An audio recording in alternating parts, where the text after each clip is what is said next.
നമസ്കാരം. വാർത്താമഴയിലേക്ക് എല്ലാ പ്രിയപ്പെട്ട പ്രേക്ഷകർക്കും സ്വാഗതം. 2019 അറ്റകുറ്റപ്പണിക്കായി ഉണ്ണികൃഷ്ണൻ പോറ്റിക്ക് കൈമാറിയത് ചെമ്പുപാളി എന്ന മുൻ പ്രസ്താവനയിൽ മലക്കം മറിഞ്ഞ് അന്നത്തെ തിരുവിതാംകൂർ ദേവസ്വം ബോർഡ് പ്രസിഡന്റ് പത്മകുമാർ.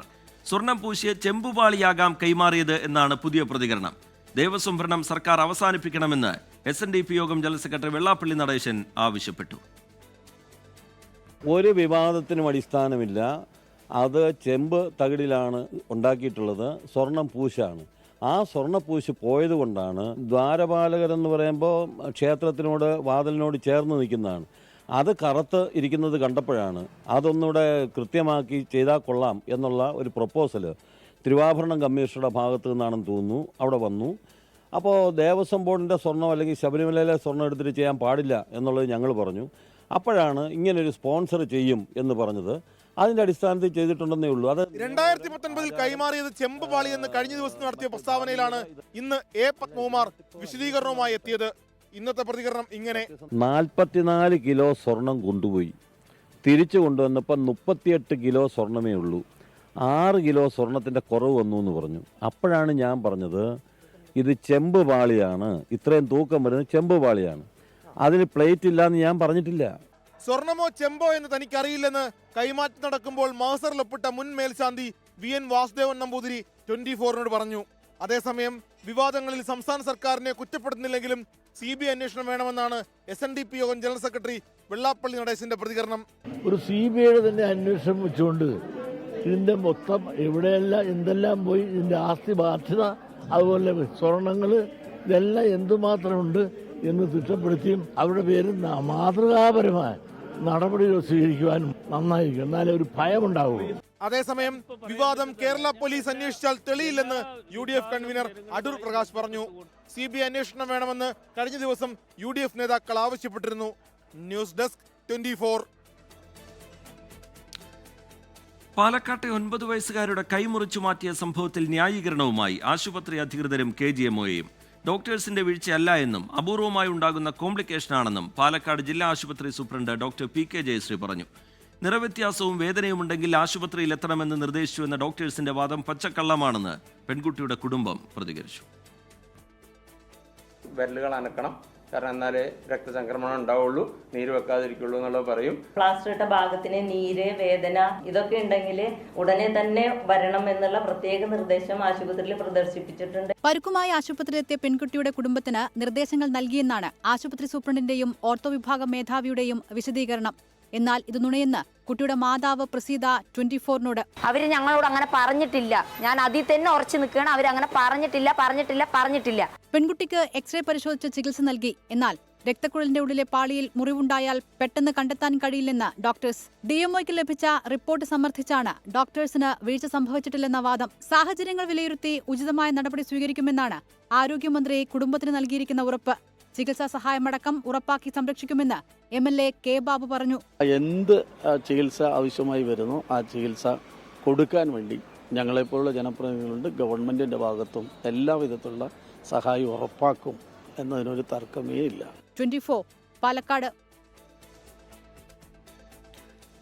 25 കോടി രൂപയുടെ തിരുവോണം ബമ്പർ ഭാഗ്യശാലി അജ്ഞാതയായി തുടരും. ബമ്പർ അടിച്ചത് പുറത്തറിയിക്കേണ്ട എന്നാണ് തീരുമാനം. നെട്ടൂർ സ്വദേശിനിയാണ് കോടിപതിയെന്ന് 24-ലൂടെ ലോട്ടറി ഏജന്റ് വെളിപ്പെടുത്തിയതോടെ ആകാംക്ഷ വാനോളമായി. പൊതുമധ്യത്തിലെത്താതെ ബാങ്കിൽ നേരിട്ടെത്തി ലോട്ടറി കൈമാറാനാണ് സാധ്യത. അടിച്ചെന്ന് സംശയിക്കുന്ന ആളുടെ വീട് അടച്ചുപോയേക്കണേ, വ്യക്തമായിട്ട് എനിക്കറിയില്ല. എന്നാലും 12 മണിക്കുള്ളിൽ ആള് പ്രത്യക്ഷപ്പെടും. ഭാഗ്യശാലി 12 മണിയോടെ മാധ്യമങ്ങളെ കണ്ടേക്കുമെന്ന് ലോട്ടറി ഏജന്റ് ലതീഷ് പറഞ്ഞതോടെ ആരെന്നറിയാനുള്ള ആകാംക്ഷയും കാത്തിരിപ്പുമേറി. ബമ്പറടിച്ച സ്ത്രീയെ താൻ ഇന്നലെ കണ്ടെന്ന് ലതീഷിന്റെ സുഹൃത്ത് സലാം. എന്താ ഇത്ര ആൾക്കാരെന്നൊക്കെ ചോദിച്ചതാണ്. അവർക്ക് ചിലപ്പോൾ പേടിയായിട്ടായിരിക്കും, പറയാനുള്ള പേരറിയില്ല ആണെന്നാ തോന്നുന്നു കേട്ടോ.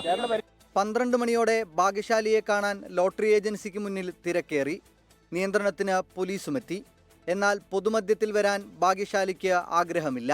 അവർ വരൂല, അവർ പ്രത്യക്ഷപ്പെടാതിരിക്കുക എന്തെങ്കിലും ചെയ്യട്ടെ, അത്ര എനിക്ക് പറയാൻ പറ്റുള്ളൂ. അവർക്ക് തന്നെയാണ് അടിച്ചേക്കണമെന്നാണ് ഞാനിപ്പോഴും ഉറച്ചു വിശ്വസിക്കുന്നത്.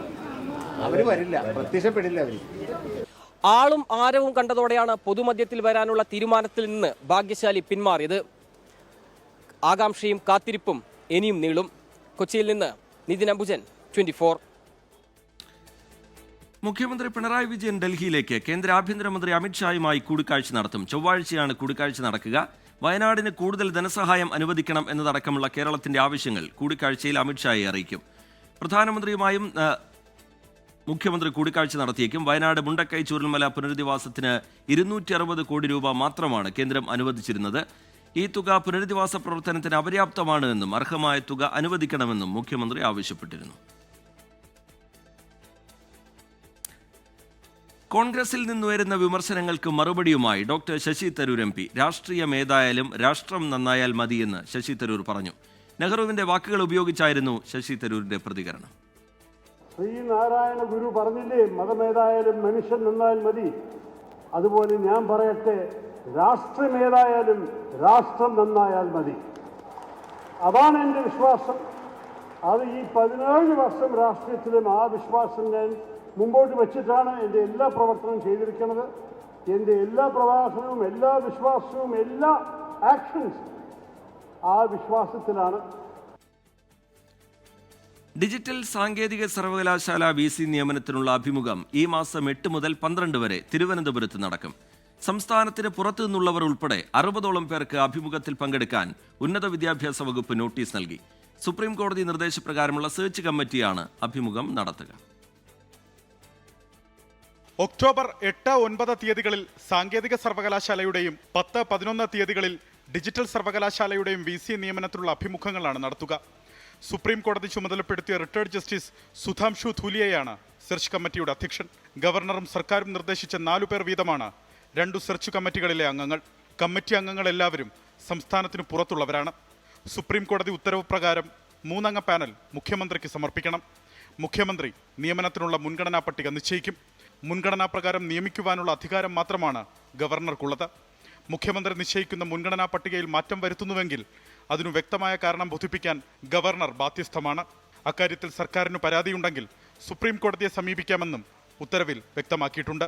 ചട്ടങ്ങൾക്ക് വിരുദ്ധമായി UGC പ്രതിനിധിയെ ഒഴിവാക്കി VC നിയമനം നടത്തുവാനുള്ള ഉത്തരവിനെതിരെ ഗവർണർ പുനഃപരിശോധനാ ഹർജി നൽകിയിരുന്നു. ഈ ഹർജിയിൽ കക്ഷി ചേരാൻ UGC സുപ്രീം കോടതിയിൽ അപേക്ഷ സമർപ്പിച്ചു. ഇതോടെ സെർച്ച് കമ്മിറ്റി പാനലുകൾ സമർപ്പിച്ചാലും ഡിജിറ്റൽ സാങ്കേതിക സർവകലാശാലകളിലെ VC നിയമനം വിവാദത്തിലാകുമെന്നത് ഏറെക്കുറെ ഉറപ്പായി. 24 തിരുവനന്തപുരം.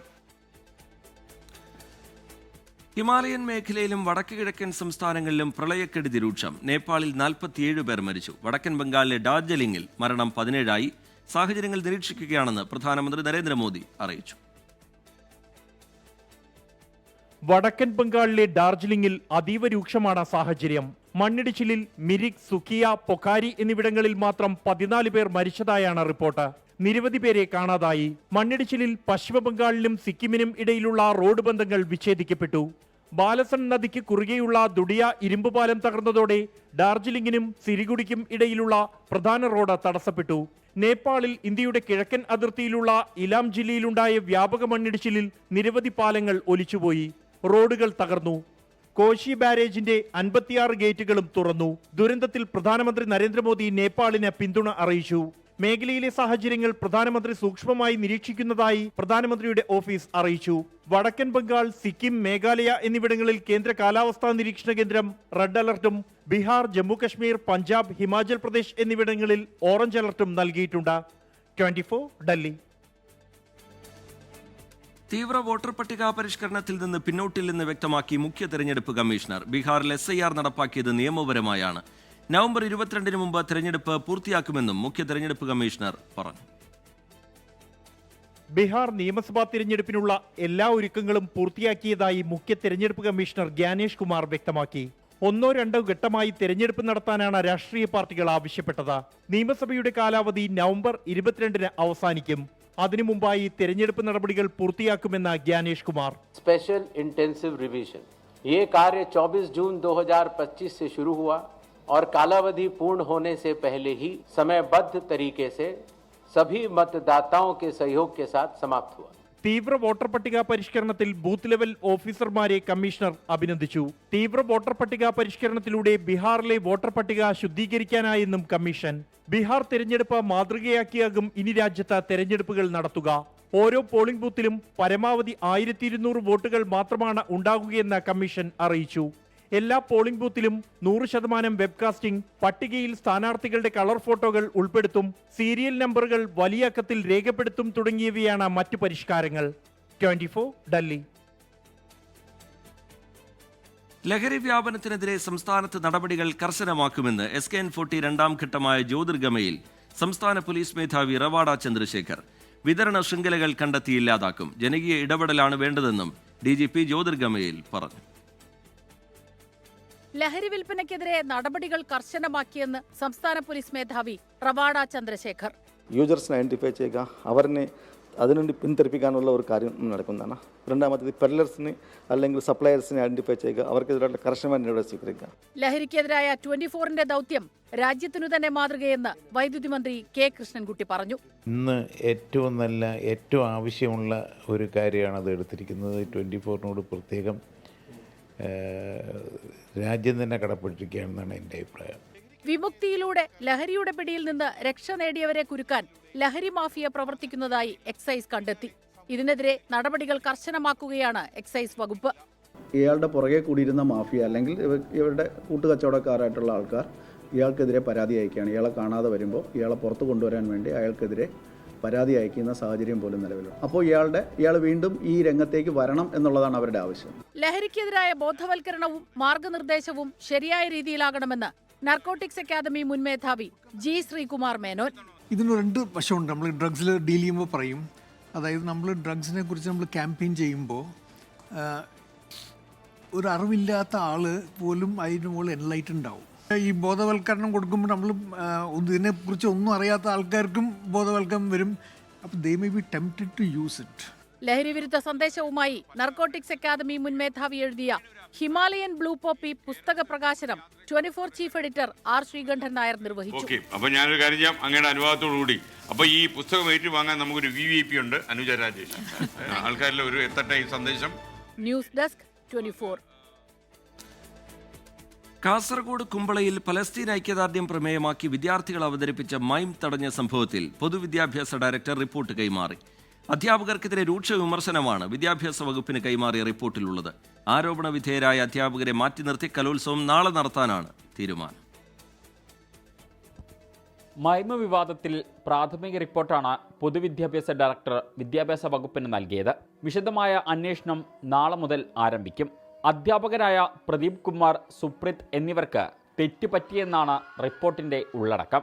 ഇവരോട് വിശദീകരണം നൽകാൻ ശുപാർശയിലുണ്ട്. പ്രാഥമിക അന്വേഷണ റിപ്പോർട്ടിന്റെ അടിസ്ഥാനത്തിൽ അധ്യാപകർക്കെതിരെ നടപടി ഉണ്ടാകാനാണ് സാധ്യത.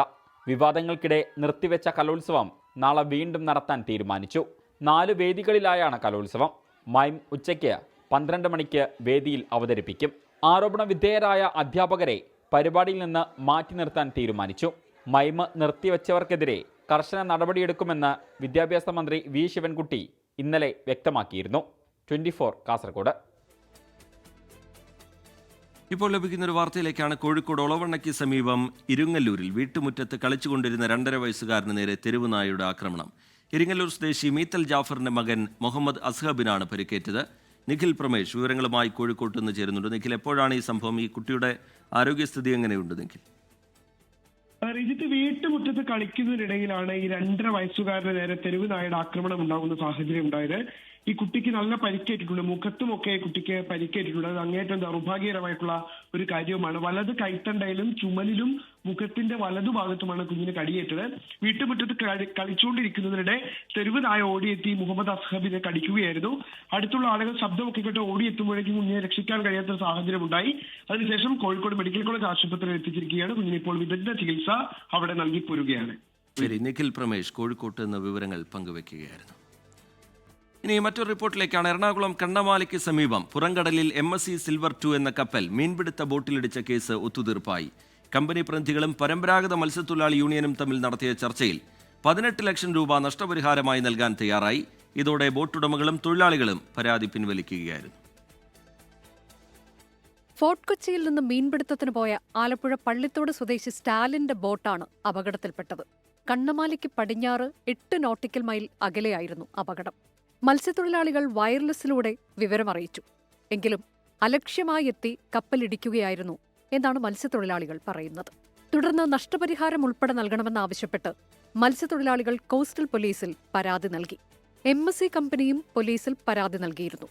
പിന്നീട് ഇരു കൂട്ടരുമായി പലതവണയായി നടത്തിയ ചർച്ചയിലാണ് കേസ് ഒത്തുതീർപ്പാക്കിയത്. നഷ്ടപരിഹാരമായി മത്സ്യത്തൊഴിലാളികൾക്ക് 18 ലക്ഷം രൂപ കമ്പനി കൈമാറി. പരമ്പരാഗത മത്സ്യത്തൊഴിലാളി യൂണിയൻ പ്രസിഡന്റ് ആന്റണി പുത്തൻവീട്ടിലും കമ്പനി പ്രതിനിധികളും തമ്മിൽ നടത്തിയ ചർച്ചയിലാണ് പ്രശ്നം ഒത്തുതീർപ്പായത്. ഇതോടെ ബോട്ട് ഉടമകളും തൊഴിലാളികളും പരാതി പിൻവലിച്ചു. 24 കൊച്ചി. കൊല്ലം പാവുമ്പ ഷാപ്പുമുക്കിൽ മദ്യലഹരിയിൽ വടിവാൾ വീശി ഭീതി പരത്തിയ അക്രമി സംഘം. ഇരുവിഭാഗങ്ങൾ തമ്മിലുള്ള തർക്കമാണ് ആയുധവുമായുള്ള ഭീഷണിയിലേക്ക് കടന്നത്. ദൃശ്യങ്ങൾ 24-ന് ലഭിച്ചു. പള്ളിമുക്കിൽ യുവാക്കൾ തമ്മിൽ കൂട്ടയടിയുണ്ടായി. പാവുമ്പ ഷാപ്പുമുക്കിൽ ഇന്നലെ വൈകിട്ട് 5:30-നാണ് സംഭവം. വടിവാൾ വീശി 5-അംഗ അക്രമി സംഘം പ്രദേശത്ത് ഭീതി സൃഷ്ടിക്കുകയായിരുന്നു. ഇരുവിഭാഗങ്ങൾ തമ്മിലുള്ള തർക്കമാണ് ആയുധവുമായുള്ള ഭീഷണിയിലേക്ക് കടന്നത്. സംഭവത്തിന്റെ ദൃശ്യങ്ങൾ 24-ന്.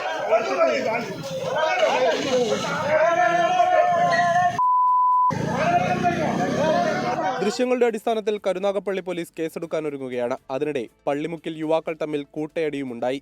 ചെരുപ്പുകടയിലെ യുവാക്കളെ പുറത്തുനിന്നെത്തിയ സംഘം മർദ്ദിക്കുകയായിരുന്നു. കത്തിയെടുത്ത സംഘം കടയിലെ യുവാക്കളെ കുത്തിക്കൊലപ്പെടുത്താനും ശ്രമിച്ചു. കടയിൽ ചെരുപ്പ് വാങ്ങാനെത്തിയ ചകിരിക്കട സ്വദേശി ഇജാസിനാണ് പരുക്കേറ്റത്. ഗുരുതര പരുക്കേറ്റ ഇജാസിനെ ആശുപത്രിയിൽ പ്രവേശിപ്പിച്ചു.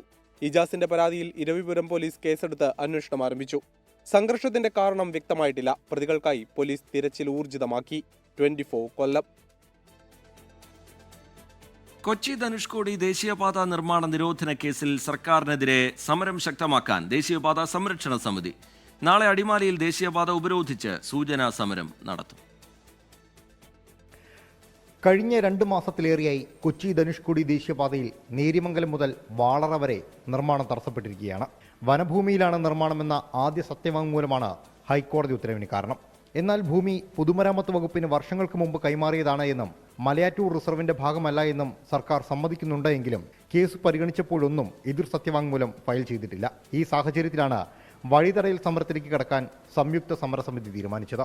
7-ാം തീയതി ഗവൺമെന്റ് അനുകൂലമായ സത്യവാങ്മൂലം കൊടുത്തുകൊണ്ട് ഹൈക്കോടതിയിൽ അനുകൂലമായ വിധി ഉണ്ടാക്കണം. അതുകൊണ്ട് അതിനുവേണ്ടി സമ്മർദ്ദം ചെലുത്തുന്നതിന് വേണ്ടി 6-ാം തീയതി തിങ്കളാഴ്ച വൈകുന്നേരം 4 മണിക്ക് അടിമാലി ടൗണിൽ ദേശീയപാത സ്തംഭിപ്പിച്ചുകൊണ്ടുള്ള ദേശീയപാത ഉപരോധം നടത്താൻ മുഴുവൻ രാഷ്ട്രീയ പ്രസ്ഥാനങ്ങളും അതുപോലെ സാംസ്കാരിക സാമുദായിക സംഘടനകളെയും പങ്കെടുപ്പിച്ചുകൊണ്ടുള്ള വലിയ ഉപരോധ സമരം നടത്തുകയാണ്. കേസ് പരിഗണിക്കുന്ന ചൊവ്വാഴ്ചയും സർക്കാർ സത്യവാങ്മൂലം സമർപ്പിച്ചില്ല എങ്കിൽ ദേവികുളം MLA മന്ത്രി റോഷി അഗസ്റ്റിൻ എന്നിവരെ വഴിയിൽ തടയാനും ഉപരോധിക്കാനുമാണ് തീരുമാനം. സർക്കാർ സമാന നിലപാട് തുടർന്നാൽ ബുധനാഴ്ച ദേവികുളം താലൂക്കിൽ ഹർത്താൽ ആചരിക്കുമെന്ന് കോൺഗ്രസ് നേതൃത്വവും അറിയിച്ചിട്ടുണ്ട്. 2 മാസത്തിലേറെയായി നിർമ്മാണം നിലച്ച നേര്യമംഗലം വാളറ റൂട്ടിൽ യാത്രാക്ലേശവും ഇരട്ടിയായിട്ടുണ്ട്. ഹൈറേഞ്ച് മേഖലയുടെ ആകെ വികസനത്തെ ബാധിക്കുന്ന വിഷയത്തിൽ സർക്കാർ വേണ്ടത്ര പരിഗണന നൽകുന്നില്ല എന്ന വികാരവും മേഖലയിൽ ശക്തമാണ്. 24 ഇടുക്കി. ഗസയിൽ ബോംബാക്രമണം നിർത്തണമെന്ന അമേരിക്കൻ പ്രസിഡന്റ് ഡൊണാൾഡ് ട്രംപിന്റെ നിർദ്ദേശം വകവയ്ക്കാതെ ഇസ്രയേൽ. ഇന്ന് നടത്തിയ ആക്രമണത്തിൽ 11 പേർ കൊല്ലപ്പെട്ടു. ഗസയുടെ അധികാരവും നിയന്ത്രണവും വിട്ടുകൊടുക്കാൻ വിസമ്മതിച്ചാൽ ഹമാസ് സമ്പൂർണ്ണ ഉന്മൂലനം നേരിടേണ്ടി വരും എന്നാണ് ഡൊണാൾഡ് ട്രംപിന്റെ പ്രതികരണം. ട്രംപിന്റെ 20 ദിന സമാധാന പദ്ധതിയിൽ നാളെ ഈജിപ്തിൽ ചർച്ച നടക്കും. ശ്രീജിത്ത് ബാലകൃഷ്ണൻ വിവരങ്ങളുമായി ഇന്റർനാഷണൽ ന്യൂസ് ഡെസ്കിൽ നിന്ന് ചേരുന്നുണ്ട്.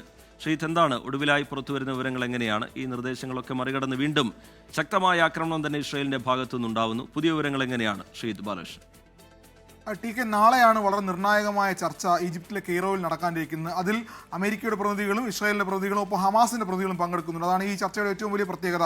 ഹമാസ് നേരിട്ട് ചർച്ചയിൽ പങ്കെടുക്കാൻ എത്തുന്നു എന്നുള്ളതാണ്. ഹമാസിന്റെ പ്രതിനിധികൾ നേരിട്ട് ഈ ഒരു സമാധാന ചർച്ചയിൽ പങ്കെടുക്കാൻ എത്തുന്നു എന്നുള്ളതാണ്. ഇക്കാര്യത്തിൽ ബെഞ്ചമിൻ നെതന്യാഹുവിന്റെയും ട്രംപിന്റെയും നിർബന്ധ ബുദ്ധിയായുള്ള ആ 20 ദിന പദ്ധതി വളരെ നിർണായകമാണ്. ആ 20 ദിന പദ്ധതി അംഗീകരിച്ച് മുന്നോട്ട് പോവുകയാണെങ്കിൽ ഗസയിൽ സമാധാനം കൊണ്ടുവരാൻ തയ്യാറാണെന്നും സമാധാനത്തിലുള്ള എല്ലാ ശ്രമങ്ങളും നടത്തുമെന്നും ട്രംപ് നേരത്തെ തന്നെ പറഞ്ഞിരുന്നു. പക്ഷേ കാര്യങ്ങൾ കുറച്ചുകൂടി ഗൗരവമായിക്കൊണ്ടിരിക്കുകയാണ് ഇപ്പോൾ. കാരണം ഇപ്പോൾ കഴിഞ്ഞ ദിവസങ്ങളിലൊക്കെ ഈ 20 ദിന പദ്ധതി നിർദ്ദേശം മുന്നോട്ട് വെക്കുകയും അതുമായി ബന്ധപ്പെട്ട ചർച്ചകൾ പുരോഗമിക്കുകയും ചെയ്യുന്നതിന്റെ പശ്ചാത്തലത്തിൽ വെടിനിർത്തൽ കരാറിന് തയ്യാറാണെന്നും ബന്ദികളെ മോചിപ്പിക്കാൻ, അതായത് ഇസ്രായേലിന് പിടിച്ചെടുത്ത് കൊണ്ടുപോയ ആളുകളെ ബന്ദികളെ മോചിപ്പിക്കാമെന്നും ഹമാസ് പറഞ്ഞിരുന്നു. അതിന്റെ പശ്ചാത്തലത്തിൽ ട്രംപ് തന്നെ പറഞ്ഞിരുന്നു അങ്ങനെയെങ്കിൽ ഇസ്രായേൽ ഗസയിൽ ഇപ്പോൾ നടത്തിക്കൊണ്ടിരിക്കുന്ന ആക്രമണം നിർത്തണമെന്നും കൂടി പറഞ്ഞിരുന്നു. പക്ഷേ സംഭവിക്കുന്നത് മറ്റൊന്നാണ്. ഇസ്രായേൽ ഇപ്പോഴും അവിടെ അതിരൂക്ഷമായ ആക്രമണം നടത്തിക്കൊണ്ടിരിക്കുകയാണ്. ഇന്നലെയും ഇന്നുമായി വലിയ രൂപത്തിലുള്ള ബോംബാക്രമണം നടത്തുന്നു. ഏതാണ്ട് ഈ 60ഓളം പേർ ഇന്നലെയും ഇന്നുമായി കൊല്ലപ്പെട്ടിട്ടുണ്ട്. അങ്ങനെ ആ രൂപത്തിൽ കാര്യങ്ങൾ നിൽക്കുമ്പോഴാണ് നാളെ നാളെ ചർച്ചകൾ നടക്കാനിരിക്കുന്നത്. ചർച്ചയിൽ ഏറ്റവും നിർണായകമാകുന്ന ഒരുപക്ഷെ ഹമാസിന്റെ നിലപാടുകളാകും. ഈ 20 ചർച്ചയിൽ ഹമാസ് ഇപ്പോഴും പൂർണ്ണമായും നിരായുധീകരണം, അത് മാത്രം മറ്റൊന്ന് പൂർണ്ണമായും നിരായുധീകരണത്തിനൊപ്പം മറ്റൊന്ന് ഗസയിൽ നിന്നും പൂർണ്ണമായും വിട്ടുപോവുക, അല്ലെങ്കിൽ ഗസയുടെ അധികാരത്തിൽ പങ്കാളിയാകില്ല എന്നൊരു തീരുമാനത്തിലേക്ക് ഇപ്പോഴും ഹമാസ് എത്തിയിട്ടില്ല. അങ്ങനെ രണ്ട് കാര്യങ്ങളിലാണ് ഇപ്പോഴും ഒരു ആശയക്കുഴപ്പം ഹമാസിന്റെ ഭാഗത്ത് നിന്ന് നിലനിൽക്കുന്നത്. അതുകൊണ്ടാണ് ഇന്നിപ്പോൾ ട്രംപ് പറഞ്ഞിട്ടുള്ളത്, നിങ്ങൾ പൂർണ്ണമായും ഗസ വിട്ടു പോകേണ്ടതുണ്ട്, ഗസയുടെ അധികാരത്തിൽ നിങ്ങൾ പങ്കാളികളാകുന്ന രൂപത്തിലേക്കാണ് കാര്യങ്ങൾ പോകുന്നതെങ്കിൽ നിങ്ങളെ ഉന്മൂലനം ചെയ്യുക തന്നെ ചെയ്യും എന്ന് ഇന്ന് മൂന്നാമത്തെ തവണയാണ്, ഈ കഴിഞ്ഞ 3 ദിവസങ്ങളിൽ മൂന്നാമത്തെ അന്ത്യശാസനമാണ് വീണ്ടും ട്രംപ് ഉപയോഗിക്കുന്ന ആ വാക്ക് ഉന്മൂലനം എന്ന് തന്നെയാണ്. അതായത് ഗസയുമായി ബന്ധപ്പെട്ട കാര്യങ്ങളിൽ ഇനി ഹമാസിന് യാതൊരു റോളും ഉണ്ടാകുന്നതല്ല. ഹമാസിന്റെ ആരെങ്കിലും ഗസയിൽ ശേഷിക്കുന്നുണ്ടെങ്കിൽ അവർക്ക് ഏതെങ്കിലും ഒരു രാജ്യം വഴി രക്ഷപ്പെടാനുള്ള വഴി ഒരുക്കി കൊടുക്കാനുള്ള അതും ഈ 20 പദ്ധതി ഉൾപ്പെടുത്തിയിട്ടുണ്ട്. അങ്ങനെ ഗസ പൂർണ്ണമായും ഹമാസിന്റെ കയ്യിൽ നിന്നും പിടിച്ചെടുക്കുക, ഹമാസിനെ പൂർണ്ണമായും ഇല്ലാതാക്കുക എന്നൊരു നയം തന്നെയായിരിക്കും ഈ ചർച്ചകളിലൂടെയും അല്ലെങ്കിൽ ഈ 20 പദ്ധതിയുടെയും ട്രംപും നെതന്യാഹുവും ഉദ്ദേശിക്കുന്നത്. നെതന്യാഹുവിനെ സംബന്ധിച്ച് യുദ്ധം മുന്നോട്ട് കൊണ്ടുപോകുക എന്നുള്ളത് രണ്ടർത്ഥത്തിൽ അവരെ ദോഷകരമായി ബാധിക്കും. ഒന്ന്, യുദ്ധം മുന്നോട്ട് കൊണ്ടുപോയില്ല എങ്കിൽ സർക്കാരിനുള്ള പിന്തുണ പിൻവലിക്കുമെന്ന് ഇസ്രായേലിലെ തീവ്ര വലതുപക്ഷ വിഭാഗം ഇപ്പോൾ തന്നെ നെതന്യാഹുവിനോട് പറഞ്ഞിട്ടുണ്ട്. പക്ഷേ ട്രംപ് പറയുന്നത് ഈ കരാർ ഹമാസ് അംഗീകരിക്കുകയാണെങ്കിൽ ഉറപ്പായും ഗസയിൽ സമാധാനം കൊണ്ടുവരണം, യുദ്ധം അവസാനിപ്പിക്കണം, വെടിനിർത്തൽ കരാർ പൂർണ്ണമായും പാലിക്കണം എന്നുള്ളതാണ്. അങ്ങനെ വലിയ രൂപത്തിലുള്ള ആശയക്കുഴപ്പം ഇപ്പോഴും ഈ കരാറുമായി ബന്ധപ്പെട്ടും ഇസ്രായേലിനെയും ഹമാസിനെയും സംബന്ധിച്ച് നിലപാടുകൾ എടുക്കുന്നതിൽ ഇപ്പോഴും നിലനിൽക്കുന്നുണ്ട്. എന്തായാലും നാളത്തെ ചർച്ച അതിനിർണായകമാണ്. ഈജിപ്തിലെ കെയ്റോയിലാണ് ചർച്ച നടക്കുന്നത്. അമേരിക്കയുടെ പശ്ചിമേഷ്യൻ പ്രതിനിധി അടക്കം, അതോടൊപ്പം തന്നെ ട്രംപിന്റെ മരുമകനും ഈ ചർച്ചയിൽ പങ്കെടുക്കുന്നുണ്ട്. ട്രംപിന്റെ തീരുമാനങ്ങൾ ഹമാസ് അംഗീകരിക്കുന്നുണ്ടോ, ഇസ്രായേലിന്റെ നിലപാട് എന്തൊക്കെയാണെന്ന കാര്യങ്ങളെല്ലാം നാളെ ട്രംപ് അടക്കമുള്ള ആളുകൾ അതികാര്യമായി തന്നെ വിശകലനം ചെയ്യും. അങ്ങനെ നാളെ 20 പാക്കേജിൽ അംഗീകാരമുണ്ട്, അല്ലെങ്കിൽ അതിൽ ഹമാസ് സമ്മതിക്കുകയാണെങ്കിൽ സമാധാനപരമായി കാര്യങ്ങൾ പോകും. അതല്ല എങ്കിൽ വീണ്ടും ഗസ ഒരു സമാധാനരഹിതമായ അന്തരീക്ഷത്തിലേക്കും, ഗസയിൽ വീണ്ടും ഇസ്രായേലിന്റെ ഭാഗത്തുനിന്നും ഒപ്പം അമേരിക്കയുടെ ഭാഗത്തുനിന്നും, അത് അമേരിക്കയുടെ നിലപാട് വളരെ നിർണായകമാണ്. ട്രംപ് കഴിഞ്ഞ 3 ദിവസമായി അന്ത്യശാസനമാണ് പറയുന്നുണ്ട്. ഇന്നത് ഉന്മൂലനം എന്നൊരു വാക്കിലേക്ക് കൂടി എത്തിയിട്ടുണ്ട്. അങ്ങനെയെങ്കിൽ ഗസ വീണ്ടും നാളത്തെ ചർച്ചയിൽ പാക്കേജുകൾ അംഗീകരിച്ച് പോയില്ല എങ്കിൽ അതിരൂക്ഷമായ ആക്രമണത്തിലേക്ക് ഗസ വീണ്ടും പോകും. എന്തായാലും ഇപ്പോഴും ഗസയിൽ അതിരൂക്ഷമായ ആക്രമണം തുടരുക തന്നെയാണ്. TK. ശരി, ശ്രീജിത്ത് ബാലകൃഷ്ണൻ ഇന്റർനാഷണൽ ന്യൂസ് ഡെസ്കിൽ നിന്ന് വിശകലനങ്ങൾ പങ്കുവയ്ക്കുകയായിരുന്നു. ഇനി മറ്റൊരു റിപ്പോർട്ടിലേക്ക്. ചുമമരുന്ന് കഴിച്ച് കുട്ടികൾ മരിച്ചതിൽ അടിയന്തര യോഗം ചേർന്ന് കേന്ദ്ര ആരോഗ്യ മന്ത്രാലയം. മാനദണ്ഡങ്ങൾ പാലിക്കാത്ത യൂണിറ്റുകളുടെ ലൈസൻസുകൾ റദ്ദാക്കിയേക്കും. മധ്യപ്രദേശിൽ മരുന്ന് നിർദ്ദേശിച്ച ഡോക്ടർ അറസ്റ്റിലായി. കേരളമടക്കം 5 സംസ്ഥാനങ്ങളിൽ കോൾറിഫ് കഫ് സിറപ്പ് നിരോധിച്ചു. ചുമയ്ക്കുള്ള കോൾറിഫ് കഫ് സിറപ്പ് കഴിച്ച് മധ്യപ്രദേശിലും രാജസ്ഥാനിലും 14 കുട്ടികൾ മരിച്ച പശ്ചാത്തലത്തിലാണ് ആരോഗ്യ മന്ത്രാലയം അടിയന്തര യോഗം ചേർന്നത്. കേന്ദ്ര ആരോഗ്യ സെക്രട്ടറി പുണ്യ സലീല ശ്രീവാസ്തവയുടെ അധ്യക്ഷതയിൽ ചേർന്ന യോഗത്തിൽ വിവിധ സംസ്ഥാനങ്ങളിലെ ആരോഗ്യ സെക്രട്ടറിമാർ, ഉന്നത ഉദ്യോഗസ്ഥർ എന്നിവർ പങ്കെടുത്തു. കഫ് സിറപ്പുകളുടെ യുക്തിപൂർവമായ ഉപയോഗം ഉറപ്പാക്കാനും നിരീക്ഷണവും പരിശോധനയും ശക്തമാക്കാനും ആരോഗ്യ മന്ത്രാലയം നിർദ്ദേശം നൽകി. മാനദണ്ഡങ്ങൾ പാലിക്കാത്ത യൂണിറ്റുകളുടെ ലൈസൻസ് റദ്ദാക്കുന്നതടക്കം കടുത്ത നടപടികളുണ്ടായേക്കും. മധ്യപ്രദേശിൽ കുട്ടികൾക്ക് മരുന്ന് നിർദ്ദേശിച്ച ഡോക്ടർ പ്രവീൺ സോണിയെ മധ്യപ്രദേശ് പോലീസ് അറസ്റ്റ് ചെയ്തു. നിയമവിരുദ്ധമായി മരുന്ന് നൽകിയതിന് ഡോക്ടർ പ്രവീൺ സോണിയെ സർവീസിൽ നിന്ന് സസ്പെൻഡ് ചെയ്തു. കോൾഡ്രിഫ് സിറപ്പ് നിർമ്മിച്ച തമിഴ്നാട് കാഞ്ചീപുരം ജില്ലയിലെ ശ്രീസൻ ഫാർമസ്യൂട്ടിക്കൽസിനെതിരെയും കേസെടുത്തു. മരുന്നിന്റെ സാമ്പിളുകളിൽ 48.6% ഡൈയെത്തിലീൻ ഗ്ലൈക്കോൾ അടങ്ങിയിട്ടുണ്ടെന്ന് കണ്ടെത്തി. 6 സംസ്ഥാനങ്ങളിലായി മരുന്ന് നിർമ്മാണം നടത്തുന്ന 19 ഇടങ്ങളിൽ ആരോഗ്യവകുപ്പിന്റെ പരിശോധന ആരംഭിച്ചു. മരുന്നിൽ ദോഷകരമായ പദാർത്ഥങ്ങളുടെ സാന്നിധ്യമുണ്ടോ എന്ന് പരിശോധിക്കാൻ ഗുജറാത്ത് സർക്കാർ നിർദ്ദേശം നൽകി. 24 ഡൽഹി. തമിഴക വെട്രിക്കഴകം അധ്യക്ഷൻ വിജയുടെ പ്രചാരണ വാഹനം ഇടിച്ചുണ്ടായ അപകടത്തിൽ കേസെടുത്ത് പോലീസ്. നടപടിയെടുക്കാത്തതിൽ പോലീസിനെ മദ്രാസ് ഹൈക്കോടതി നേരത്തെ അതിരൂക്ഷമായി വിമർശിച്ചിരുന്നു. ഇതിനിടെ ദുരന്തമന്വേഷിക്കുന്ന പ്രത്യേക സംഘം കരൂരിൽ എത്തി. നാമക്കലിൽ നിന്ന് കരൂറിലേക്കുള്ള യാത്രയിൽ തവിട്ടുപാളയം ചെക്ക് പോസ്റ്റിന് സമീപമായിരുന്നു അപകടം. അലക്ഷ്യമായി വാഹനമോടിച്ചതിനാണ് വേലായുധം പാളയം പോലീസ് കേസെടുത്തത്. അപകടത്തിന് ശേഷം വാഹനം നിർത്താതിരുന്നത് ചോദ്യം ചെയ്ത മദ്രാസ് ഹൈക്കോടതി വിജയിയുടെ പ്രചാരണ വാഹനം കസ്റ്റഡിയിലെടുക്കണമെന്ന് നിർദ്ദേശിച്ചിരുന്നു. ഇതിനിടെ കേസന്വേഷിക്കാൻ കോടതി നിയോഗിച്ച പ്രത്യേക സംഘം കരൂരിലെത്തി. നോർത്ത് സോൺ IG അസ്ര ഗർഗിന്റെ നേതൃത്വത്തിലുള്ള ടീമിൽ 2 വനിതാ ഉദ്യോഗസ്ഥരടക്കം 8 പേരാണുള്ളത്. മദ്രാസ് ഹൈക്കോടതി മുൻകൂർ ജാമ്യാപേക്ഷ തള്ളിയതോടെ TVK നേതാക്കളായ N ആനന്ദും CT നിർമ്മൽകുമാറും സുപ്രീം കോടതിയിൽ ജാമ്യാപേക്ഷ നൽകി. ഇതിനിടെ ആദ്യമായി കരൂരിലെത്തിയ TVK നേതാക്കൾ ദുരന്തത്തിൽ മരിച്ചവരുടെ ബന്ധുക്കളെയും പരുക്കേറ്റവരെയും സന്ദർശിച്ചു. അപകട സ്ഥലത്ത് വിജയ് എത്താത്തതിൽ ജില്ലാ നേതാക്കൾക്ക് അമർഷമുണ്ട്. 24 ചെന്നൈ. വിമാന കമ്പനികൾക്ക് സുപ്രധാന നിർദ്ദേശവുമായി DGCA. ഉത്സവ സീസണുകളിലെ നിരക്ക് വർധനവ് നിയന്ത്രിക്കാൻ കൂടുതൽ സർവീസുകൾ വിന്യസിക്കാൻ നിർദ്ദേശം. Air India, IndiGo, spice jet വിമാന കമ്പനികൾ കൂടുതൽ സർവീസുകൾ വിന്യസിക്കും. ഇൻഡിഗോ 42 റൂട്ടുകളിൽ 730 വിമാനങ്ങളും, എയർ ഇന്ത്യ 20 റൂട്ടുകളിൽ 486 വിമാനങ്ങളും, സ്പൈസ് ജെറ്റ് 38 റൂട്ടുകളിൽ 546 വിമാനങ്ങളും പുതുതായി വിന്യസിക്കും. സർവീസുകളുടെ എണ്ണം വർദ്ധിപ്പിച്ച് നിരക്ക് വർധനവ് ഒഴിവാക്കാനാണ് കേന്ദ്ര സർക്കാരിന്റെ നീക്കം. ഉത്തർപ്രദേശിൽ സ്ത്രീധനത്തിന്റെ പേരിൽ ഗർഭിണിയായ യുവതിയെ മർദ്ദിച്ചു കൊലപ്പെടുത്തി. തെളിവുകൾ നശിപ്പിക്കാനായി മൃതദേഹം ദഹിപ്പിച്ചുവെന്ന് പോലീസ് പറഞ്ഞു. ഭർത്താവിനും വീട്ടുകാർക്കുമെതിരെ കേസെടുത്തു. ഉത്തർപ്രദേശ് രംഗ്പൂർ സ്വദേശിയായ രജനി കുമാരിയാണ് കൊല്ലപ്പെട്ടത്. ഈ വർഷം ഏപ്രിലിലായിരുന്നു രജനിയും സച്ചിനും തമ്മിലുള്ള വിവാഹം. കൂടുതൽ സ്ത്രീധനം ആവശ്യപ്പെട്ട് ഭർത്താവ് സച്ചിനും സഹോദരങ്ങളും രജനി കുമാരിയെ നിരന്തരം പീഡിപ്പിച്ചിരുന്നു. ടെന്റ് ഹൗസ് ആരംഭിക്കണമെന്നും ഇതിനായി 5 ലക്ഷം രൂപ വേണമെന്നും സച്ചിനും ബന്ധുക്കളും ആവശ്യപ്പെട്ടു. പണം നൽകാതായതോടെ ഗർഭിണിയായ രജനി കുമാരിയെ ഭർത്താവും ബന്ധുക്കളും ചേർന്ന് ക്രൂരമായി മർദ്ദിച്ചു കൊലപ്പെടുത്തി. തെളിവുകൾ നശിപ്പിക്കാനായി മൃതദേഹം ദഹിപ്പിച്ചതായും പോലീസ് പറഞ്ഞു. രജനി കുമാരിയുടെ അമ്മ നൽകിയ പരാതിയിൽ പോലീസ് കേസെടുത്തു. പ്രതികളെ ഉടൻ അറസ്റ്റ് ചെയ്യുമെന്ന് പോലീസ് വ്യക്തമാക്കി. 24 ഡൽഹി. ബോളിവുഡ് ഗായകൻ സുബീൻ ഗാർഗിന്റെ മരണത്തിലെ ദുരൂഹത ഉടൻ നീങ്ങുമെന്ന് അസം മുഖ്യമന്ത്രി ഹിമന്ത ബിശ്വ ശർമ്മ. ആന്തരിക അവയവ പരിശോധനാ റിപ്പോർട്ട് ലഭിക്കുന്നതോടെ കൂടുതൽ വ്യക്തത ലഭിക്കുമെന്ന് മുഖ്യമന്ത്രി പറഞ്ഞു. കസ്റ്റഡിയിലുള്ള പ്രതികളെ അന്വേഷണ സംഘം വിശദമായി ചോദ്യം ചെയ്തു. ഗായകൻ സുബീൻ ഗാർഗിന്റെ മരണത്തിൽ അന്വേഷണം അവസാന ഘട്ടത്തിലേക്ക് കടന്നതായുള്ള സൂചനയാണ് അസം മുഖ്യമന്ത്രി ഹിമന്ത ബിശ്വ ശർമ്മ നൽകുന്നത്. മരണത്തിന് പിന്നിലെ കാരണത്തിൽ ഉടൻ വ്യക്തത ലഭിക്കുമെന്ന് മുഖ്യമന്ത്രി ഹിമന്ത അറിയിച്ചു. ഈ മാസം 10-ന് സുബീന്റെ ആന്തരിക അവയവ പരിശോധനാ റിപ്പോർട്ട് ലഭിക്കും. അതിന് പിന്നാലെ എന്താണ് ഗായകന് സംഭവിച്ചത് എന്നതിൽ വ്യക്തത ഉണ്ടാകുമെന്ന് അസം മുഖ്യമന്ത്രി പറഞ്ഞു. സുബീനെ മാനേജറും പരിപാടിയുടെ സംഘാടകനും ചേർന്ന് വിഷം കൊടുത്തു കൊന്നതാകാമെന്ന സഹഗായകന്റെ മൊഴിയിൽ ചില സംശയങ്ങൾ അവശേഷിക്കുന്നതായാണ് പ്രത്യേക അന്വേഷണ സംഘത്തിന്റെ വിലയിരുത്തൽ. സഹഗായകന്റെ മൊഴിയുടെ സത്യാവസ്ഥ പ്രത്യേക അന്വേഷണ സംഘം പരിശോധിക്കും. സിംഗപ്പൂർ പരിപാടിയുടെ സംഘാടകൻ ശ്യാം കാനു മഹന്തയുടെ പണമിടപാടുകളെക്കുറിച്ചുള്ള അന്വേഷണവും പുരോഗമിക്കുകയാണ്. 24 ഡൽഹി. ലഡാക്ക് വെടിവെപ്പിൽ ജുഡീഷ്യൽ അന്വേഷണം പ്രഖ്യാപിക്കും വരെ ജയിലിൽ തുടരുമെന്ന് സോനം വാങ്ചുക്. ജയിലിൽ നിന്നാണ് സന്ദേശം. അതേസമയം നിലവിലെ സമാധാന ചർച്ചകൾ ഫലം കണ്ടുവെന്ന് ലഡാക്ക് ഭരണകൂടം പ്രതികരിച്ചു. ലഡാക്ക് പ്രക്ഷോഭത്തിൽ കസ്റ്റഡിയിലെടുത്ത 30 പേരെ ഇതിനോടകം വിട്ടയച്ചതായി ഭരണകൂടം വ്യക്തമാക്കി. ലഡാക്ക് പ്രക്ഷോഭത്തിന് പിന്നാലെ ജോധ്പൂർ ജയിലിൽ കഴിയുന്ന പരിസ്ഥിതി പ്രവർത്തകൻ സോനം വാങ്ചുക്കിന്റെ സന്ദേശം ലീഗൽ ടീമാണ് പുറത്തുവിട്ടത്. ശാരീരികമായും മാനസികമായും താൻ സുഖമായിരിക്കുന്നു. വെടിവെപ്പിൽ കൊല്ലപ്പെട്ടവർക്ക് അനുശോചനം. ജുഡീഷ്യൽ അന്വേഷണം ആരംഭിക്കും വരെയും ജയിലിൽ തുടരും. 6ാം ഷെഡ്യൂളിനും സംസ്ഥാന പദവിക്കും വേണ്ടിയുള്ള ആവശ്യത്തിൽ ഉറച്ചു നിൽക്കുന്നു.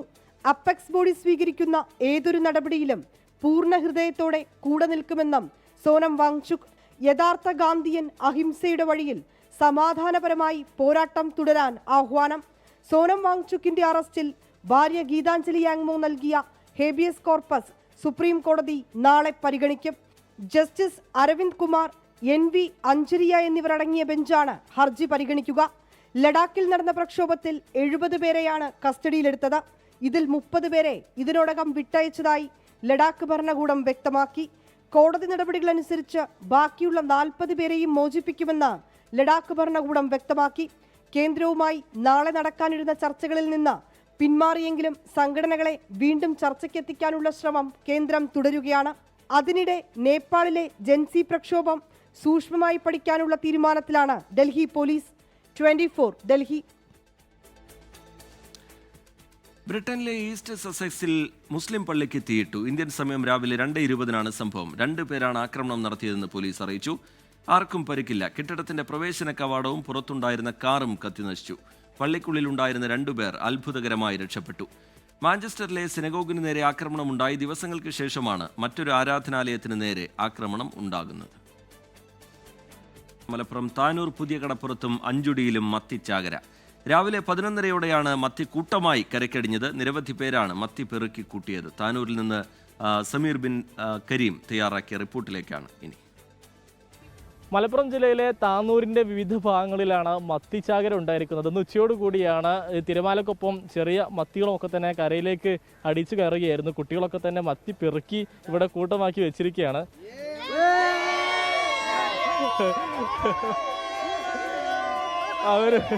അവര് ഈ മീനൊക്കെ കിട്ടിയതിൻ്റെ ഒരു ആവേശത്തിലാണ്. എന്താ ഇന്നുണ്ടായത്? ഞങ്ങളിത് അവിടെ ചങ്ങായിമാരെ കൂടെ ഇവിടെ ഇരിക്കണായി. അപ്പൊ മീൻ ചുവപ്പടിച്ച് കിട വരുന്നു. അങ്ങ് ഒറ്റ ചായയിൽ ഒരൊറ്റ വല അടിച്ച് മീൻ കരക്കും കയറി, കുറെ വലയിലും കയറി. 4 കൊട്ട വിൽക്കാൻ പോയി ഹാർബറിയിൽ 2 കൊട്ട കൂട്ടമീൻ കൊണ്ടുപോയി. ഞായറാഴ്ച മുതലായി. ഞായറാഴ്ച അങ്ങ് കൊണ്ടുപോയി. മന്തിക്കുള്ള കായ ഞങ്ങൾ കൊണ്ടുപോയി. മന്തിക്കുള്ള കായ രാത്രി. ഇതുപോലെ എത്ര മന്തിക്കുള്ള പൈസ ഉണ്ടാവും? 10 മന്തി മന്തിക്കുള്ള പൈസ ഉണ്ടാവും. എങ്ങനെയത് എല്ലാം കൂടെ പെറുക്കി കൂട്ടി? കുറച്ച് കഷ്ടപ്പെട്ട് ചെക്കന്മാരെല്ലാം ഉണ്ടായിരുന്നു. ഞങ്ങളെല്ലാരും ഓക്കെ. എങ്ങനെയായാലും പെറുക്കി വില വിഷയമാണ്. അങ്ങനെ എന്താ ചെയ്തേ?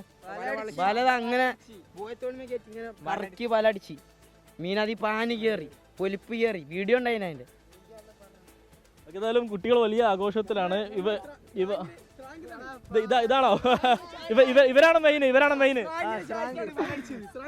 നിങ്ങളാണോ വല വിഷയം?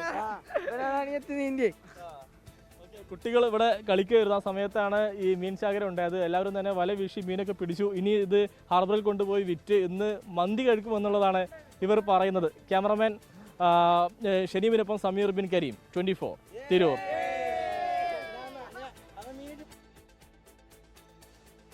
ആനപ്രേമികൾക്കിടയിൽ താരമായ കോട്ടയത്തെ പുതുപ്പള്ളി സാധു തിരിച്ചെത്തുന്നു. ആരോഗ്യ പ്രശ്നങ്ങളെ തുടർന്ന് 1 മാസമായി ചികിത്സയിലായിരുന്നു. മരണത്തിന്റെ വക്കിൽ നിന്നും തിരിച്ച് ജീവിതത്തിലേക്കെത്തിയ സാധുവിന് വലിയ സ്വീകരണമാണ് പുതുപ്പള്ളി പള്ളിയുടെ മുന്നിൽ നൽകിയത്.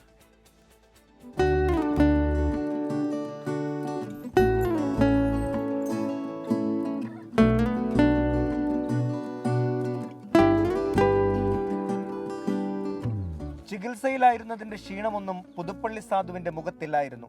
തലയെടുപ്പോടെ പുതുപ്പള്ളി പുണ്യാളന്റെ മുന്നിൽ അവൻ എഴുന്നേറ്റു നിന്നു. എരണ്ടക്കെട്ടിനെ തുടർന്ന് 1 മാസമായി ചികിത്സയിലായിരുന്നു. ജീവൻ പോലും നഷ്ടപ്പെടുമെന്ന അവസ്ഥയിലൂടെയും കടന്നുപോയി. ഒടുവിൽ ഗുജറാത്തിൽ നിന്നും വിദഗ്ധരെത്തി നടത്തിയ ചികിത്സ ഫലം കണ്ടു. എരണ്ടക്കെട്ട് എന്ന് പറയുന്ന രോഗം വന്നാൽ നമുക്കൊരു 50% ചാൻസേ ഉള്ളൂ അതിൽ നിന്ന് രക്ഷപ്പെടാനായിട്ട്. അപ്പോൾ അങ്ങനെ വരുമ്പോൾ നമ്മൾ ആരംഭത്തിൽ തന്നെ ഗുജറാത്ത് കമ്പനികളുമായിട്ട് ബന്ധപ്പെട്ടിരുന്നു. അവർ വന്നതിന് ശേഷമുള്ള ചികിത്സകൾ അവരാണ് ചെയ്തത്. സാധുവിന്റെ തിരിച്ചുവരവ് കാണാൻ പുതുപ്പള്ളിക്കാർ മാത്രമല്ല, ആനപ്രേമികളായ ഒട്ടനവധി പേർ എത്തി. പട്ടും പൂമാലയും ചാർത്തിയാണ് അവർ സാധുവിനെ സ്വീകരിച്ചത്. പുതുപ്പള്ളി സാധു എന്ന് പറഞ്ഞാൽ ഞങ്ങൾക്ക് അത്രയും ജീവനാണ്. കാരണം എന്ന് വെച്ചാൽ ഞങ്ങൾക്ക് ഒരുപാട് കാലമായിട്ട് ഞങ്ങളുടെ നാട്ടിൽ വന്നിട്ട് നമ്മുടെ പരിപാടികളൊക്കെ ഉത്സവങ്ങളിൽ മൂപ്പര് പങ്കെടുക്കുന്ന ഒരു ആനയാണ്. പ്രാർത്ഥനയും കാര്യങ്ങളൊക്കെ ആയിരുന്നു. എല്ലായിടത്തും വഴിപാട് ചെയ്യിച്ചു. നമ്മുടെ വൈഫായാലും എല്ലാവരും, നമ്മൾ മാത്രമല്ല നമ്മുടെ ഫാമിലി മൊത്തം ആൾക്കാരും ഇതിനു വേണ്ടിയിട്ട് എല്ലാവരും പ്രാർത്ഥനയാണ്. പുതുപ്പള്ളി പള്ളിയിലെത്തിയ സാധുവിന് ആശംസ അറിയിക്കാൻ MLA ചാണ്ടി ഉമ്മനും നേരിട്ടെത്തി. ഇതേപോലെ നമുക്ക് സംരക്ഷിക്കാൻ സാധിക്കണം. നമ്മുടെ സമ്പത്താണ് ഇവരൊക്കെ. തൃശൂർ പൂരമടക്കം നിരവധി ഉത്സവങ്ങളിലെ താരമാണ് പുതുപ്പള്ളി സാധു. ഷൂട്ടിങ്ങിനിടയിൽ കാട്ടിൽ കയറിയ സാധു മടങ്ങിയെത്തിയതും വലിയ വാർത്തയായിരുന്നു. പൂർണ്ണ ആരോഗ്യവാനായതോടെ വരും ദിവസങ്ങളിൽ വീണ്ടും പരിപാടികളിൽ സാധു സജീവമാകും. കോട്ടയത്ത് അരുൺ നീണ്ടൂരിനൊപ്പം ടോബി ജോൺസൺ, 24. ഈ വർഷത്തെ വയലാർ അവാർഡ് E. സന്തോഷ് കുമാറിന്. അഭയാർത്ഥി വിഷയം പ്രമേയമായ തപോമയുടെ അച്ഛൻ എന്ന നോവലിനാണ് അവാർഡ്. 1 ലക്ഷം രൂപയും പ്രശസ്തി പത്രവും കാനായി കുഞ്ഞിരാമൻ നിർമ്മിച്ച ശില്പവുമാണ് പുരസ്കാരം. കിഴക്കൻ ബംഗാളിൽ നിന്നുള്ള അഭയാർത്ഥി കുടുംബത്തിന്റെ കഥ പറയുന്ന E. സന്തോഷ് കുമാറിന്റെ തപോമയുടെ അച്ഛനാണ് ഈ വർഷത്തെ വയലാർ സാഹിത്യ പുരസ്കാരം. രാജ്യത്തെ അഭയാർത്ഥി പാലായന പ്രശ്നങ്ങൾ ആഴത്തിൽ ചർച്ച ചെയ്ത നോവൽ കൂടിയാണ് തപോമയുടെ അച്ഛൻ. വയലാർ അവാർഡ് വളരെ സന്തോഷം തോന്നുന്നു. പ്രത്യേകിച്ചും കേരളത്തിലെ സാഹിത്യ രംഗത്ത് ഏറ്റവും പരിഗണന കിട്ടുന്ന ഒരു അവാർഡായിട്ടാണ് വയലാർ അവാർഡ്. ഏതാണ്ട് 1/2 നൂറ്റാണ്ട് കാലത്തെ ചരിത്രം ഉണ്ടല്ലോ. അത്തരം ഒരു അവാർഡ് നമ്മുടെ ഒരു പുസ്തകത്തെ തേടി വരിക എന്നുള്ളത് തീർച്ചയായിട്ടും ആഹ്ലാദം ഉണ്ടാക്കുന്ന ഒരു സംഗതിയാണ്. 1 ലക്ഷം രൂപയും പ്രശസ്തി പത്രവും കാനായി കുഞ്ഞിരാമൻ നിർമ്മിച്ച ഫലകവുമാണ് അവാർഡ്. അടുത്ത കാലത്ത് പുറത്തിറങ്ങിയതിൽ പകരം വയ്ക്കാനില്ലാത്ത നോവലെന്ന് വിലയിരുത്തിയാണ് പുസ്തകത്തെ ജൂറി അംഗങ്ങൾ തിരഞ്ഞെടുത്തത്. E. സന്തോഷ് കുമാർ എഴുതിയ തപോമയുടെ അച്ഛൻ എന്ന പുസ്തകമാണ് ഇത്തവണ ഈ അവാർഡ് നമ്മൾ തിരഞ്ഞെടുത്തിട്ടുള്ളത്. ഭാഷ കൊണ്ടും കഥാപാത്രങ്ങളിലെ വ്യത്യസ്തത കൊണ്ടും തപോമയുടെ അച്ഛനല്ലാതെ മറ്റൊരു കൃതിയെക്കുറിച്ച് ചിന്തിക്കാനാവില്ലെന്നും ജൂറി നിരീക്ഷിച്ചു. TD Ramakrishnan, doctor NP Hafiz Muhammad, Priya AS എന്നിവരായിരുന്നു ജൂറി അംഗങ്ങൾ. വയലാർ രാമവർമ്മയുടെ ചരമദിനമായ ഒക്ടോബർ 27 തിരുവനന്തപുരം നിശാഗന്ധി ഓഡിറ്റോറിയത്തിൽ അവാർഡ് സമർപ്പണ ചടങ്ങ് നടക്കും. 24 തിരുവനന്തപുരം. തിരുവനന്തപുരം വർക്കലയിൽ വിദേശ പൗരന് മർദ്ദനമേറ്റ സംഭവത്തിൽ ഒരാളെ പ്രതിയാക്കി വർക്കല പോലീസ് കേസെടുത്തു. വർക്കലയിൽ താമസിക്കുന്ന നന്ദകുമാർ എന്നയാളാണ് പ്രതി. വിദേശ പൗരനെ മർദ്ദിച്ചത് 9 അംഗ സംഘമാണ് എന്ന് ദൃക്സാക്ഷികൾ പറയുന്നു. വർക്കലയിൽ വിദേശ പൗരന് മർദ്ദനമേറ്റ സംഭവത്തിൽ തടിയൂരാൻ ഒരാളെ പ്രതിയാക്കി കേസെടുത്തു പോലീസ്. വർക്കലയിൽ താമസിക്കുന്ന നന്ദകുമാറിനെ പ്രതിയാക്കിയാണ് വർക്കല പോലീസ് കേസെടുത്തത്. മറ്റു പ്രതികൾ രക്ഷപ്പെട്ടതായാണ് വിവരം. പോലീസ് ഹെഡ് പോസ്റ്റിന് മുന്നിൽ വെച്ച് മർദ്ദിച്ചുവെന്നാണ് FIR-ൽ വ്യക്തമാക്കുന്നത്.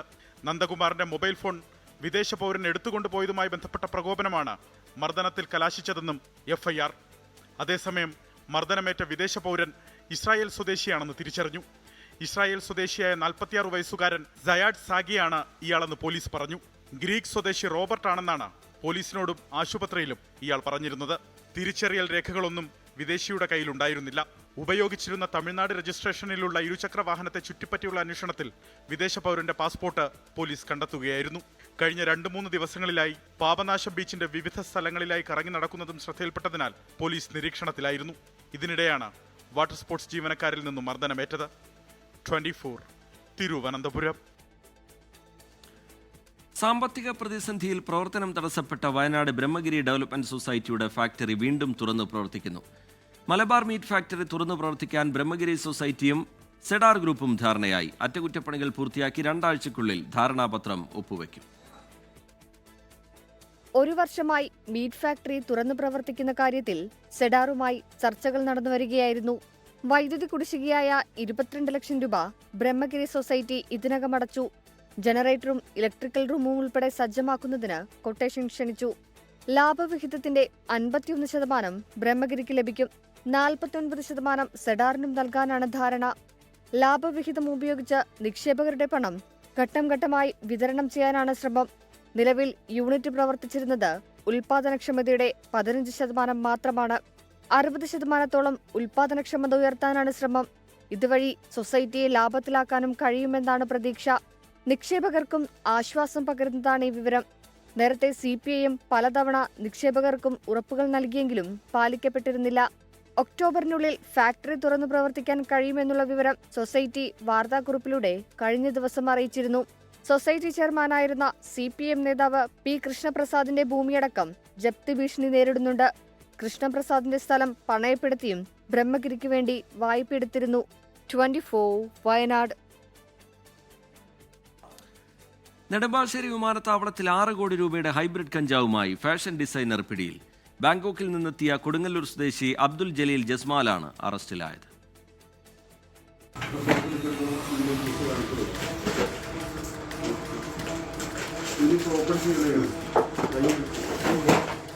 ബാഗിൽ പ്രത്യേകം ഒളിപ്പിച്ചു കടത്തിയത് 6 കിലോ ഹൈബ്രിഡ് കഞ്ചാവ്. ബാങ്കോക്കിൽ നിന്ന് കഞ്ചാവ് സിംഗപ്പൂരിലെത്തിച്ച ശേഷമാണ് കേരളത്തിലേക്കുള്ള കടത്ത്. കസ്റ്റംസിന് ലഭിച്ച വിവരത്തിന്റെ അടിസ്ഥാനത്തിൽ നടത്തിയ പരിശോധനയിൽ കഞ്ചാവ് പിടികൂടി.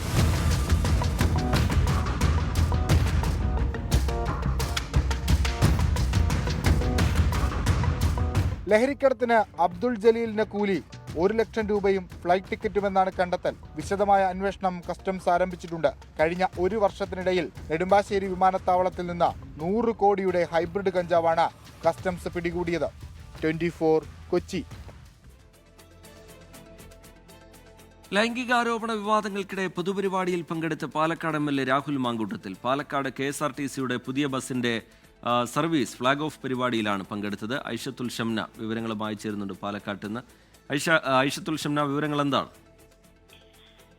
കഴിഞ്ഞ കുറച്ച് ദിവസങ്ങളായി രാഹുൽ മാങ്കൂട്ടത്തിൽ MLA മണ്ഡലത്തിൽ തുടരുന്നുണ്ടെങ്കിലും ഔദ്യോഗിക പരിപാടികളിലൊന്നും പങ്കെടുത്തിരുന്നില്ല. അങ്ങനെ സജീവമായി മണ്ഡലത്തിലെ പ്രവർത്തനങ്ങൾക്കോ മറ്റോ ഇറങ്ങിയിരുന്നില്ല. പക്ഷെ ഇന്ന് ഒരു ഔദ്യോഗിക പരിപാടിയിൽ വിവാദങ്ങൾക്കിടെ ആദ്യമായി പങ്കെടുത്തിരിക്കുകയാണ് MLA. രാത്രി 9 മണിക്കായിരുന്നു ഈ ബസിന്റെ ഫ്ലാഗ് ഓഫ് കർമ്മം. അതായത് പാലക്കാട് നിന്ന് ബാംഗ്ലൂരിലേക്ക് AC സർവീസ് KSRTCയുടെ പുതിയ സർവീസ് ആരംഭിക്കണം എന്നുള്ളത് ഏറെ നാളായിട്ടുള്ള ആവശ്യമായിരുന്നു.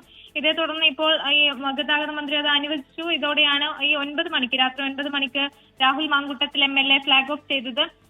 ഒപ്പം തന്നെ ഇനി ഈ ബസ് സർവീസിന്റെ കാര്യത്തിൽ ഈ പുതിയ വരും ദിവസങ്ങളിൽ അന്തർ സംസ്ഥാന സർവീസുകൾ കൂടി ആരംഭിക്കുമെന്നാണ് മനസ്സിലാക്കുന്നത്. എന്തായാലും വിവാദങ്ങൾക്കിടെ രാഹുൽ വീണ്ടും സജീവമാകുന്നു. ഔദ്യോഗിക പരിപാടികളിലടക്കം ഇനി സജീവമായി തുടരാൻ തന്നെയാണ്. പാലക്കാട്ട് നിന്ന് വിശദാംശങ്ങൾ പങ്കുവയ്ക്കുകയായിരുന്നു. ലോകത്തെവിടെയായാലും ഏത് സമയത്തും 24 വാർത്തകളും ഓഗ്മെന്റഡ് റിയാലിറ്റി പാക്കേജുകളും എക്സ്പ്ലെയിനറുകളും വിശദമായി കാണാൻ ഞങ്ങളുടെ യൂട്യൂബ് ചാനൽ നിങ്ങൾക്ക് സബ്സ്ക്രൈബ് ചെയ്യാം.